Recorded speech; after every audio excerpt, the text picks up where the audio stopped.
An unprecedented number of threats.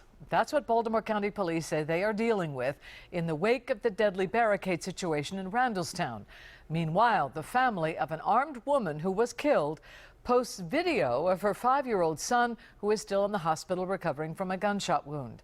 WJZ's live Rick Ritter updates the active and extensive investigation. Rick?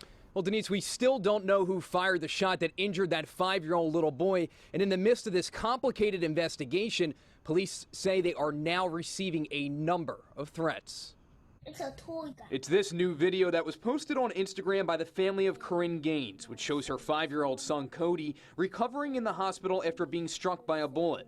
Days later, the question of who fired that shot that injured the little boy remains unanswered. We still have not been able to determine whether he was struck by a bullet or shrapnel from the weapon our officer fired or from the mother's gun. The situation unfolded Monday morning in Randallstown when investigators went to Gaines' home to serve a warrant. Police say when they arrived here at the apartment complex, they eventually found Gaines locked inside of her home with her 5-year-old son and a shotgun. And that's when they decided to call for backup. After a 7-hour standoff during which Gaines posted video to social media, she was shot and killed by officers while her son was hit in the arm. All of this after police say Gaines threatened them. If you don't leave, I'm going to kill you.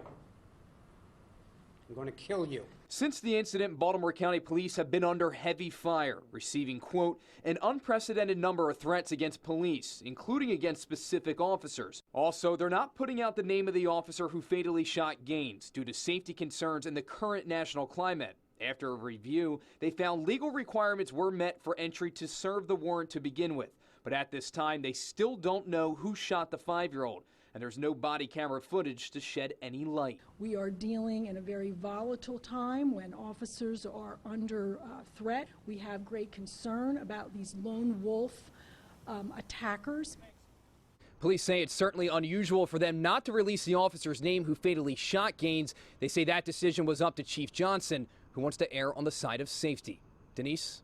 All right, thank you, Rick. Gaines' son remains hospitalized and is listed in good condition.